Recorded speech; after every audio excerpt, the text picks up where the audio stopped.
Introducing Minor Wisdom Quintet. 1, 2, a skidadidoo. Minor Wisdom. Well, I finally did it. I threw my neck out. I was wrestling with my daughter, with Ava, which we wrestle a lot. She likes to wrestle and beat me up and stuff, and she's actually starting to actually punch and kick. She used to not. Anyway, and she kind of pushed my head forward, and I heard 2 cracks, and I did something to my neck. And so if I sound a little down or beat up, it's because, I can't move my head too much, so I need to probably go to the doctor. But we'll see. We'll give it a pops of a couple pills, and maybe a day or 2 of a heating pad, and see what happens. But my apologies for sounding a little drab. Maybe some of you were thinking, Blake, this is how you always sound. So what's your excuse those other times? Anyway, I've got Dr. Carrie Klypchak on the podcast this week, and she was kind enough to come on a couple days ago. We recorded it. Been trying to get her on for a little bit now, and finally just the stars aligned, as they do. And I was, had a good little chat with her. I'm not going to lie, didn't know she was a doctor, because nothing on her Facebook page, which is where I do most of my recruiting for the podcast, nothing on her Facebook page says doctor. So, that's a lie, but the nothing says immediate. Actually, no, I'm looking at it now. Nothing says doctor. So Dr. Carrie Klypchak. So she is apparently very modest when it comes to her social media. So thanks for coming on, and she was a delight to interview, and just one of those people. Again, maybe this is just me. Figuring out who I want to interview based on just like profiling kind of, but her profile picture on Facebook is happy, and she's a theater teacher, and she's been a high school theater teacher. And so I just thought that makes sense, right? Have her on. So, thanks again for having her on. Not a whole lot to talk about this week. I worked Elf and designed and directed and did all that stuff. I talked about that. It closes, as this comes out, it closes today, Sunday, the 19th, and I appreciate those people that came out to see it. I do wish we had one more week of rehearsal. Normally I'm one of those people that when the show opens, I say the show opens and it is what it is. But this one, man, I wanted one more week of rehearsal, because we started adding in little bits. Again, I normally, I don't take notes when a show opens. I let it be. Let it be. I don't know what accent that was. It wasn't the Beatles, but I usually let it be, and I don't tell the actors anything new, because I don't want somebody in the audience on opening night to get treated differently than in the audience on closing night. But I'll tell you this, we opened with the show not having any snow in it except for the projections, and the next show we had snow, and there are just a bunch of little things that we've been adding throughout, and I'm not a huge fan of it, but it was necessary for this production just because of our abbreviated rehearsal process. So those people that came out to see it, I appreciate it. My cup is about to runneth over very soon. In February, I'll be opening at my school, One Man, Two Governors. Thank you, Stuart Savage. And immediately after that, like the next week, Oklahoma.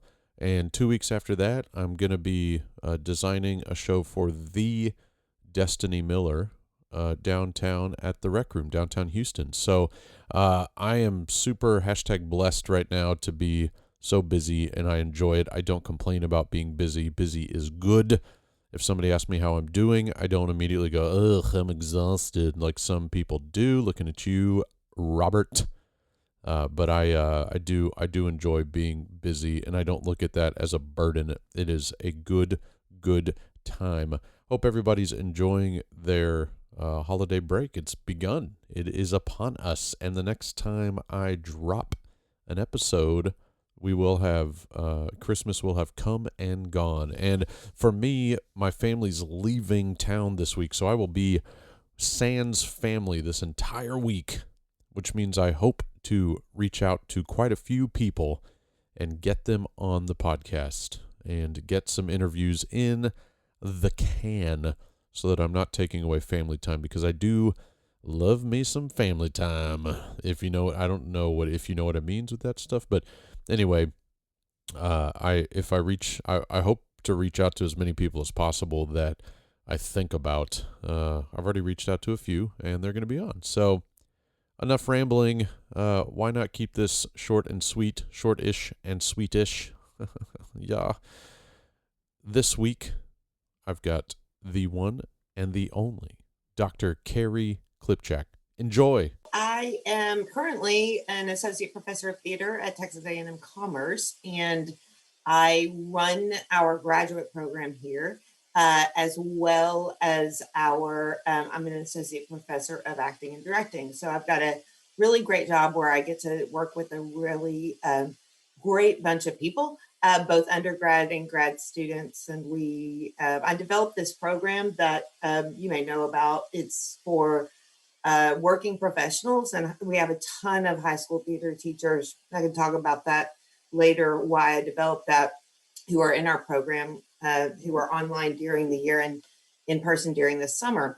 And so I get to have a lot of different hats as well. So all the hats are basically theater hats, and I like all the hats. And sometimes I wear all the hats at once. I got into theater. I will say when people ask me what my first play was, I think it was when I was 3. I think I was Mary, and Mary Had a Little Lamb in my preschool class. But the really formative experiences were when I was in high school. I got into theater at my high school, at Pine Tree High School, and Jeannie Gilson was my director and teacher, and she cast me in the one-act play for the year, and I was just hooked. I was like, oh, I've done all of these different things. I was always like a joiner. You know what I mean? I'd be like, oh, I'll dance. Oh, I'll do that. Oh, I'll baton twirl. Oh, I'll do, whatever, student council. But then when the theater bug hit me, it totally hit me. And from then on, there was just no stopping it. I know a lot of people in college had trouble figuring out what their major was going to be. Never an issue. I knew going in, I knew coming out. They asked me why I wanted to do theater so much, and I just love it so much, right? And the other answer is, it was the thing I was really good at, and you like doing things that you're really good at, right? So, but it's just the true love of it. So, after high school, I went to a conservatory acting school in New York, and then after that, I spent 2 years in New York. And then I came back and I went to now Texas State University for my undergrad. And then I also got a master's there. While the way I put myself through my master's is I taught high school theater. So I was, in fact, directing and teaching high school theater and participating in the one-act play and things such as that. And then coming back, driving back and commuting back and going to night classes for my master's degree. And so that was also at it was Southwest Texas, but Texas State now. And it was a wonderful experience. I would not trade the education that I got for the world. I had just such phenomenal teachers, and I went to school with such phenomenal people. It was hard because I was commuting from San Marcos to Luling to teach high school, commuting back because I lived in San Marcos, commuting back from Luling to San Marcos to go to school. Then sometimes I had to commute back to Luling, and this was a 30-minute commute back to Luling to have rehearsals, right? And then drive back. And so, that's part of that's the biggest thing that inspired this program, this graduate program that I developed here at Texas A&M Commerce, is I was like, with the advent of online courses and virtual courses and things such as that, there's got to be a better way. Like people don't have to go through what I went through, that they can still get that education. So that means a lot to me that I've been able to do that and help people in that regard. After my master's, I went to Bowling Green State University, got my PhD in theater, came back. I was the department chair at Lon Morris College, and then I moved here to Texas A&M Commerce. So that is in the nutshell. I also work professionally in Austin with Capital T Theater. We're not working right now because of the COVID, but yes. Wow. Bowling Green. You're the first Bowling Green person on here. Really? Yeah. Well, it's a really phenomenal program, right? Yeah. I've heard actually a lot of positive things about Bowling Green, but I've never had anybody on that went to Bowling Green. I spent some time in Ohio myself, so Oh yeah. I know the in Ohio, I guess Bowling Green is kind of like the Texas State of Ohio. It's not UT, it's not Ohio State, you know what I mean? But it's just as equitable and just as quality and just as good, Yeah. but it's not the Yeah. big school, quote unquote, you know what I Yeah. mean? For me, I chose to go there when I was seeking my PhD Yeah. for a number of reasons, but they have they had a program, a PhD program with an emphasis in history theory and performance history and performance theory, as well as theater pedagogy. Wow. And that was super important to me, right? Yeah. Like I knew that my goal was to be able to teach and to be a better teacher and to be a better practitioner. And Yeah. they offered that. So what were you doing in Ohio during that time? Were you also, were you just 100% a student? 100%. Yeah. Okay. Well, I was also, it takes 100%, Yeah, right. yeah. To do that PhD thing for sure, except for I will say that I was on a graduate assistantship. So I was Okay. teaching undergraduates there as part of like my gig. Right. And I also was meeting my husband. I met him there. Okay. So there's that. Oh, right. good for you. So was your intention to eventually teach college level theater or Yeah, okay, yeah. okay. That So was my dream. I thought my dream was to teach high school theater, and I loved it when I did it. I loved it. It was the hardest job I ever had, right. no doubt. But I got so close to my students, and you really have such an opportunity to really positively influence, young developing minds and hearts. And so I loved it. I thought that I wanted to be a high school theater teacher forever. I will say, as I was in university, I was somewhere around my undergraduate. I looked at my college teachers' lives and I was like, hey, I kind of want that. Yeah. That's kind of not such a bad thing. You have more freedom Yep. essentially about what it is that you can do. And a lot of the time, and your schedule is more flexible. It's not less hours, but it's different hours, Yeah. right? And that worked pretty well for me. So yes, the going to get the PhD, I always knew I wanted to teach at the university level. Yeah, and you're also encouraged and even more so recommended to stay professional. To stay Yeah. to Oh, stay yeah. active in whatever Yeah. field it is you're Yeah. you're studying. Yeah, that's great. Yeah. Yeah. So it allows, you really are required Yeah. to continue contributing to the professional world and be that educational professional world or professional productions and or publishing, things such as Right. that. You have to do that, and that's okay because I Right. like doing those things. Yeah. So, okay, well, cool. So there's something I've never asked anybody on here. Your interview, I'm not going to count myself. Your interview like 145 or something like that. So I've been doing this for a while now, and I've had a lot of Texas State / Southwest Texas people because my sister was a Southwest Texas. She's one of Yeah. those that got offered to have her diploma change, like all that kind of stuff. Yeah. So, what is it? What is it that was missing with Southwest Texas / Texas State in the '90s and early 2000s that they now have? I mean, now they're one of the most recommended, if you're a student in Texas and you're staying in Texas, you want to stay and you want to do theater. A lot of kids are turned off by UT, rightfully or wrongly, just because it's a bigger program and they feel like they're not going to get as much exposure and all that kind of stuff. What was missing at Southwest or Texas State back in the late '90s and early Mm. 2000s that they now found, that they have now, that makes them more of a state powerhouse?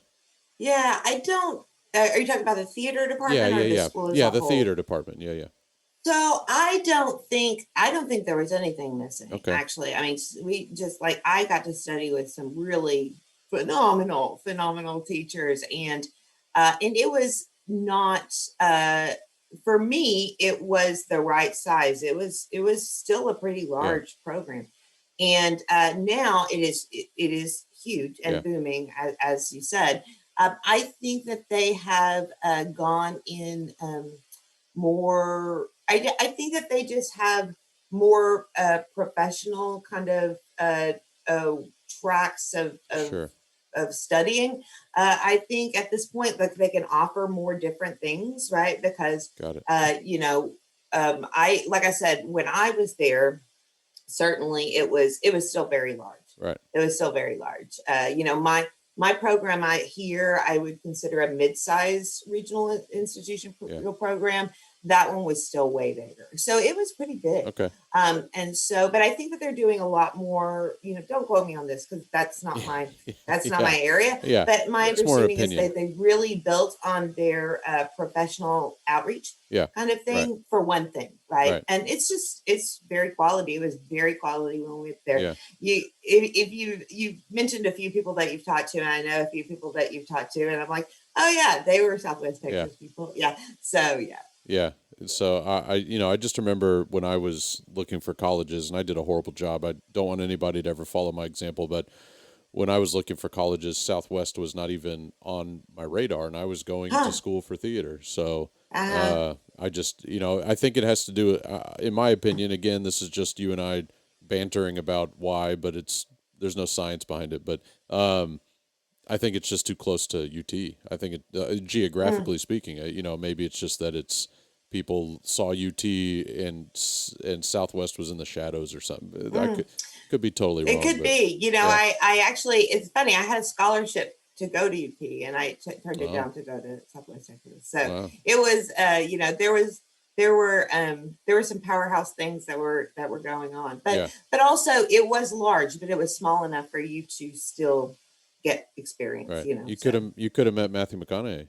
I mean, I that's could yeah, have. There was, and now, mind you, it was a hard decision because UT is like such an awesome program. yeah, You know what I mean? Like so awesome, and it's UT, and I love that. But I wouldn't trade my time at yeah, Southwest Texas for anything. I got such really solid directing training there, yeah, and really solid yeah. training. I've heard. I mean, I've heard nothing but good things. And now that I'm a teacher and I have tons of students that have gone through that program, I've never heard anything negative Yeah, about it. So anyway, enough about, was it the yeah, Bobcats? Is that right? Yeah. Yeah. yes, it Okay. was. Yeah, Enough about them. yeah. So what? If I can get a little personal with you, what made you leave New York? Mm. Why'd you leave after 2 years? Well, I went to go to like I said, I attended a conservatory Yeah. acting school, and I loved it. I loved every minute of it. Now, I was 18 when I left. So I am pretty sure now in my grown self, like I can look back and my parents were nothing but supportive. I was so lucky. Like they were 100%. If this is your dream, you do it. I am sure they stayed up many nights worrying about me because I graduated from a very small school and just decided I'm not going to college right now. I'm going to New York. And so I was there and I loved it. I loved every minute of it. I was from 18 to 20, right? And I Yeah. couldn't give you an example of a better learning experience as far as being an actor is like living in New York and where you are sitting in a diner and the people behind you are producers and they're Yeah. casting whatever, right? That's just normal. By the end, I really had to think about what at the end of the 2 years, at the end of my conservatory training, I really had to think about what it is that I really wanted to do. And I really knew that I wanted to be that I wanted to teach, Yeah. and not just do theater, but I really wanted to teach and really wanted to influence people's lives in that way. And that was very important to me. And I knew to do that, I had to get a degree. And so I just made the decision to come back to Texas and start to pursue my degree as well. Right. So it wasn't that I hated New York. I will say I loved every minute of it. I didn't really see myself living there long term. Yeah. I live in a small town now, like by choice, Yeah. right? And I'm kind of a small town girl, Yeah. and so I didn't see myself living there forever. But man, I loved it while I was there. You can imagine, 18 to 20-year-old, It took every fiber of my being not to say living in a lonely world, but because you said you're just a small town girl. So yeah. what is sorry, what is, I told you my brain would go. That's good. What is your kind of your crowning moment in New York? Did you land a role? Did you do shows there? Were you able I to do anything? primarily was doing shows with my Okay. conservatory, but I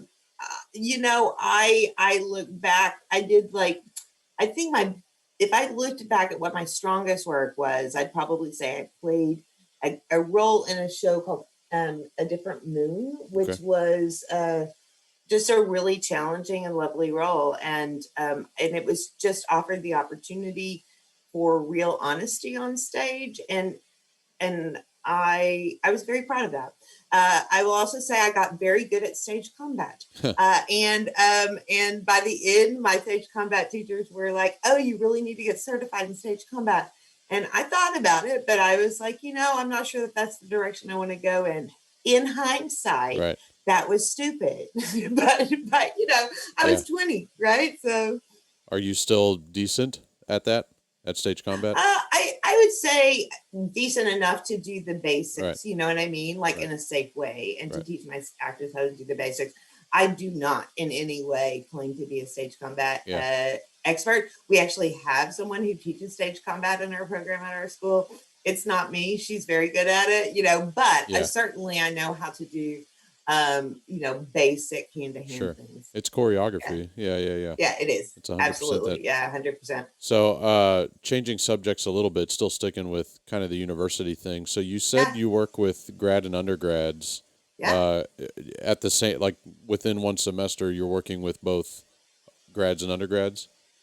Just to Yeah. clarify. Okay. So when I teach, yes, is the short answer. Okay. The longer, yes, I work with undergraduate students. I teach acting and directing Okay. classes primarily to undergraduate students, primarily acting more and more these days because I'm a certified Meisner acting teacher. So Okay. that program has really become um, important to a lot of our students. So it's offered a class in that sequence is offered every semester. And then when I teach graduate students, sometimes I teach acting and directing, but sometimes I teach performance theory Okay. classes to them. But my role as with the graduate program is largely administrative, in that I developed this program Yeah. that I was talking to you about for high school teachers and working professionals, in which they do these all day intensives during the summer, and those are practically artistic based classes generally. So those meet on Mondays and Tuesdays all day long, and then they go back to their families each week, and then they commute here again for Mondays and Tuesdays. Right. And that way they do that throughout the summer. And then during the fall and spring, they're online. And then during the next summer, they do the same thing. So it's possible in this way for them to get their degree in 14 months, or as little as 14 months, Wow. really. It's not easy, Yeah. which Yeah. many of them will tell you, but it's doable, Yeah. right? And so I do the administration of that program throughout the year. Okay. Right. So that's part of my job, is that's my administrative part, is that I run that program, but I also teach in it. Yeah. Most of the people, I don't teach the online classes during the year, and during the summer, I'm so busy running it that most of the grad students who are not in residence, actually, I don't end up actually teaching. I just advise them. Got I it. just work with them throughout, things such as that. So yeah. So I get to work with like 18 to, gosh, we've had people who are 75 in sure. our grad program before. Yeah. So Yeah. it's great. You guys have been doing virtual before virtual was cool? We Or, were. okay, Yeah. so well, how did that, I mean, has anything changed? You know, I guess, was your transition difficult when things kind of, when the sky started Mm, falling 2 years ago, or were you guys like, we know how to do this. We've been doing it for a yeah. while. Well, we have been doing what's called blended at our institution, really, in which people are in person, face to face in a classroom, and then people are zooming in at the same time, right? And so that is how people can attend if they don't live like in residence. So we've been doing that for 6 years in this program that I'm running. Not all of our teachers have were doing that, me being one of them actually practically doing it. So I work with people who were doing it, but I had not done it. So when we flipped suddenly, it was tough, right? I mean, it was tough. And I think I'm not the only educator that would say that when the pandemic hit, I mean, we were on spring break and it was like chaos. We were getting emails from the university system. We were getting emails from the university like, oh, we're going to do this. Oh, we're starting this point back in person. Oh, no, we're not. I mean, nobody knew. Right. And so thankfully, what I was teaching at the time was easy to flip to Zoom. I will say, so we've been virtual. This is our first semester back in our department face to face this fall that we've done. So we were all last year Zooming classes, and there were some that were harder. Right. The performance based classes were harder. You know, I teach a stage dialects class, which I was able to do via Zoom, but it was not. It's just not the same, right? So were we prepared for it? Technically, in my department, more than other departments, yes, because we've been doing it. Was it easy? No, no, no. I don't think anybody would say it was easy. Yeah. You know, but we do also have a very, very, like a really, really prevalent online presence in our department as well as our university. And so our university is really set up for all sorts of online possibilities. And we were in, because of that, but we were in just a much better situation that I think a whole bunch of people had to face, where they had to scramble to figure out how are we going to accommodate students. Does that make sense? Did you guys end up advising other professors or other departments at your college, or did you stay away from that? I wish I could say I was that magnanimous. It was really like, oh my gosh, I must find a way to teach these students responsibly, right? And they, they also were like, oh my gosh, I now have to figure out how to be on Zoom, you know? So no, I will say that a whole bunch of people, a whole bunch of professors, when we did flip to Zoom, I do believe a whole bunch of professors did find out that we had been doing blended for a while, and did not me necessarily, because again, I was not the one teaching blended, but I do think that the professor in our department who had that history, I do think that she helped some people, like this is how you negotiate it. Thankfully, because of being the president of Total, I had run Zoom meetings before for several years. And so at least I had that. You know what I mean? Like at least I knew how to hook onto Zoom. Yeah, most of us were signing up with new accounts, never having done it before. So I know. I totally understand. I tell you what, it was that beginning was tough. And not that it's not, I will say this entire, and I'm very open about this to everyone, even my students at the beginning. I'm like, look, here's the backup plan. If all of a sudden we have to flip virtual, like, I mean, I've had a backup plan this whole time. Like I just finished directing a show and I was like, okay, backup plan.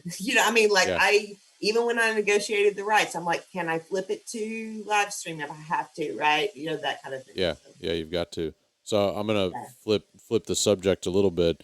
Sure. Do you miss, or is there an element of high school that you miss teaching high school? Not you in high Mm, school, but you teaching high school mm. that you miss. Yeah, I will say I think, and I've talked to some of the high school teachers that are in our master's program about this as well.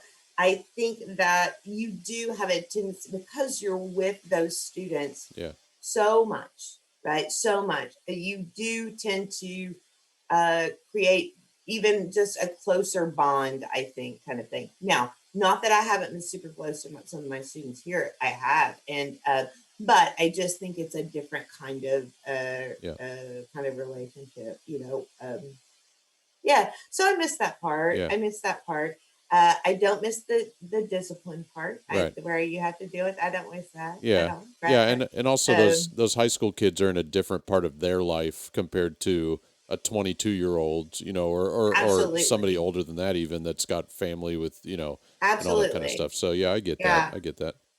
Yeah, absolutely. And I think that we as theater professors, though, still do, because my husband teaches also here at the university, Okay.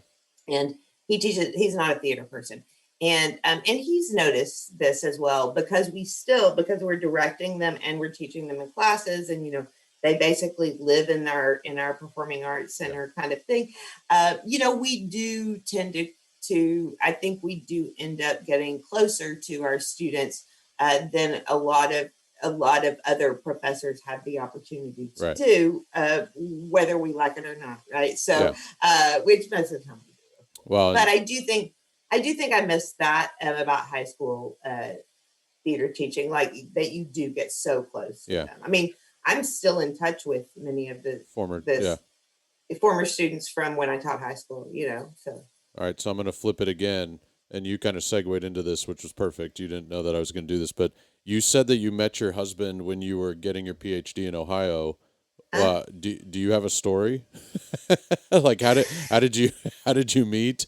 Because right. I doubt you went to Ohio thinking I'm going to go get a PhD and a man. Oh, yeah. No, actually, no. When I met him, actually, both of us were actually in other relationships, and we just got to be friends. Yeah. Um, we were.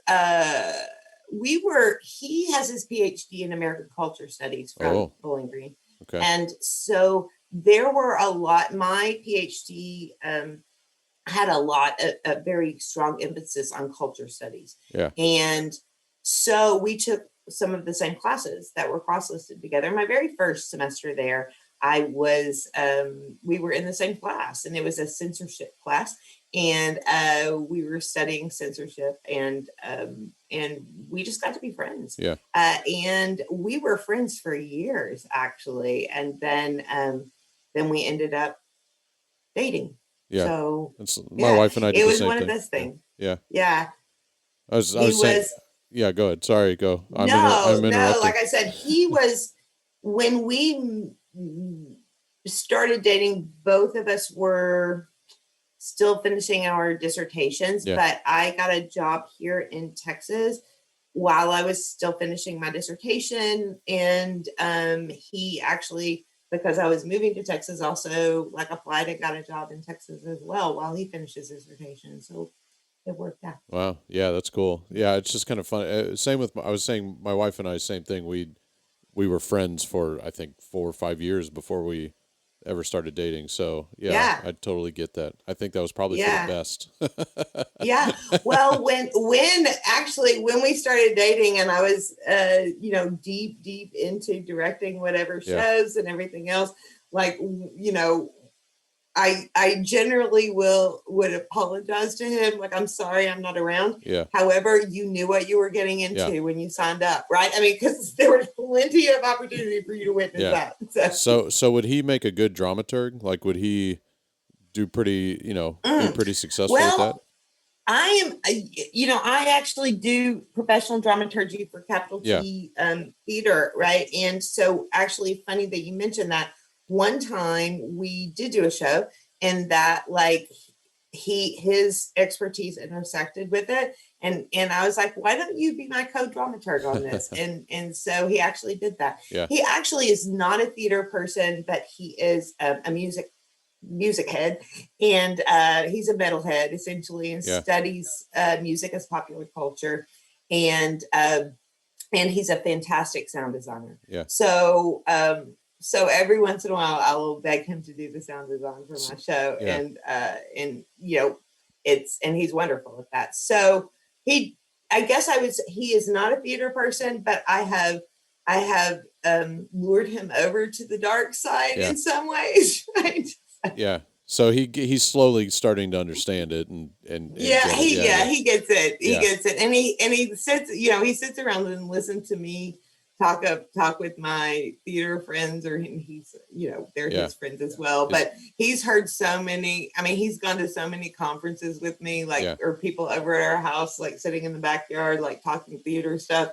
At this point, he could probably have a degree in theater if he needed to. Yeah, Right? and fake it till he makes it, kind of thing. Yeah, It's sure. It sounds like my sister, who's not in theater at all, will roll her eyes when I'm talking about theater, but really, I know inside she wants to like sit and get more information, because it's like a little bit of interest, but she doesn't want to let me on that she is interested, but it's it's that kind of thing. But yeah, good for him. I'll if I ever need a sound designer, I'll call him up.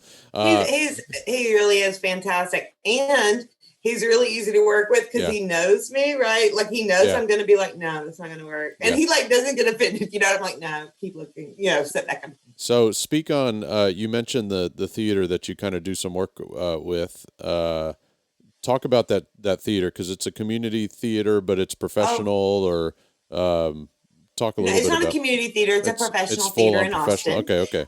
It's called Capital T Theater, and Mark McKell is the artistic director, and he has been a friend of mine for like 20 years, really. And so I have, like I said, we're not really working right now because of the COVIDness, but it.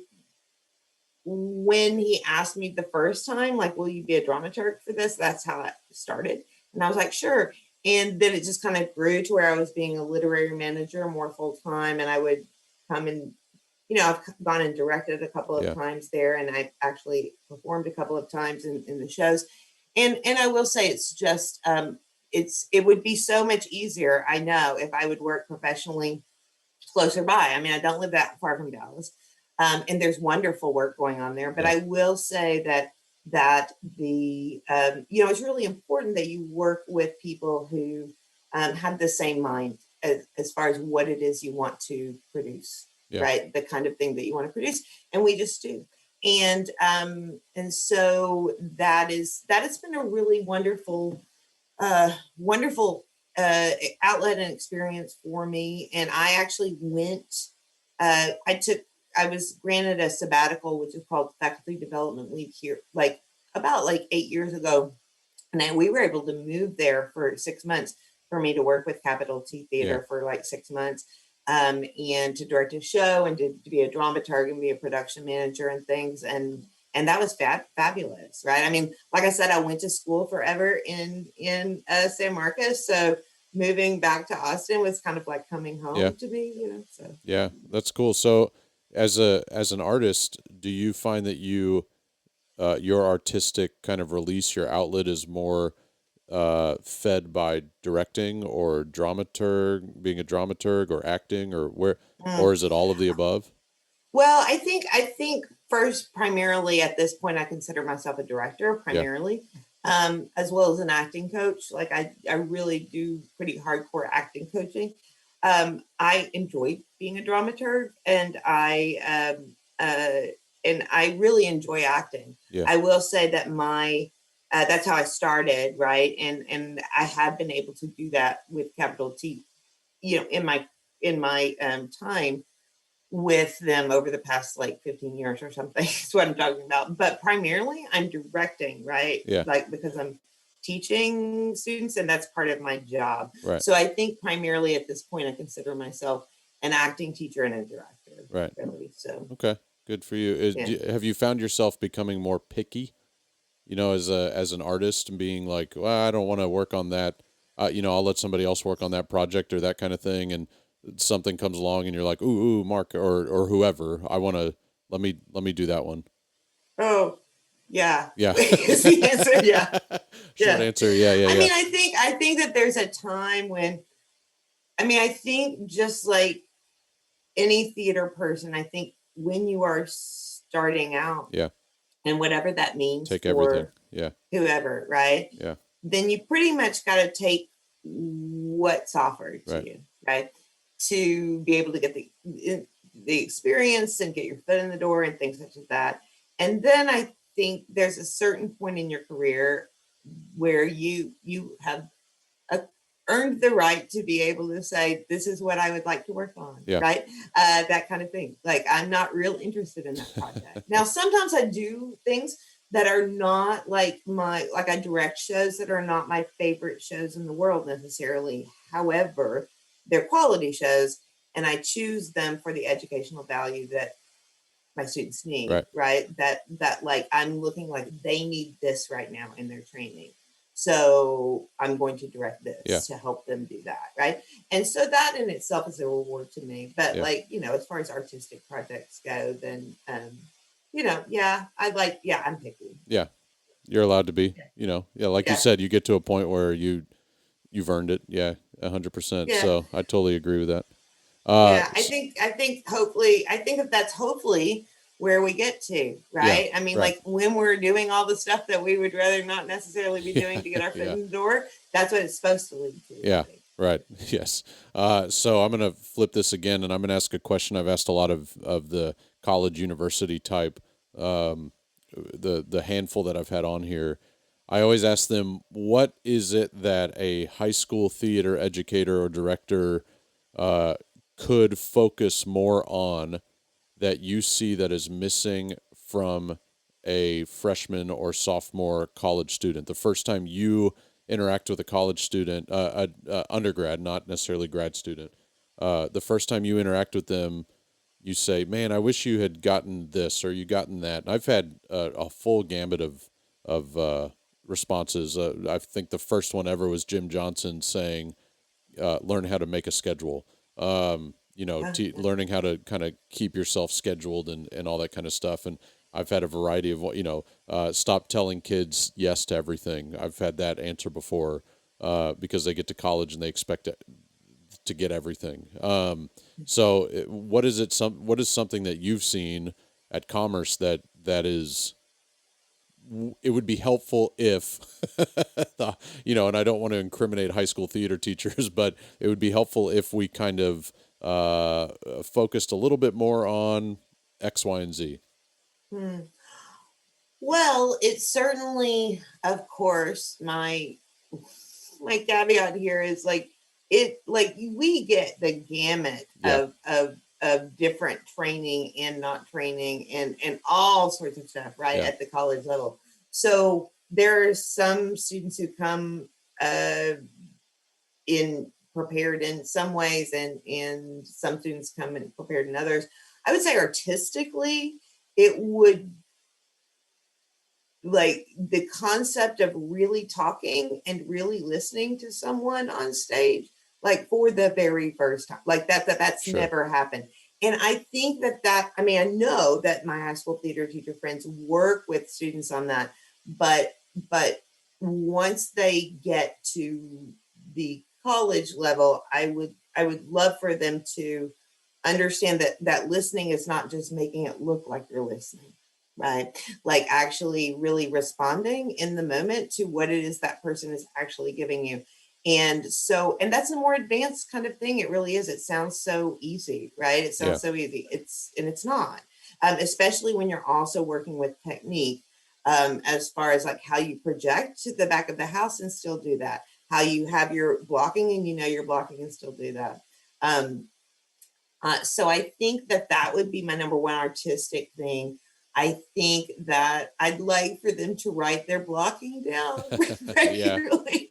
Yeah, I've noticed that. Yeah, that's like non-negotiable to me. Like, and then they say like, "Oh, I'll remember it, Dr. Carrie," and I'm like, no, yeah, right, no, right. I'm a stickler for time. because I believe that it's really reflective of a disciplined artist. Like on time means that you're getting to rehearsal 15 minutes before and you're Right. warming yourself up, so, and then I come in and you're warmed up and you're ready for me, that kind of thing. But I would say artistically, really, like if I audition somebody who actually can really talk and really listen to somebody else, I can teach them the rest. Yeah. I mean, I can teach them that too, but I can teach them how to project. I can teach them how to use their body, right? But that is the real thing. And that should be in any kind of play, right? A musical, Shakespeare, realism, any, right? If you can really talk and really listen, you can make it pretty fun. Minor wisdom.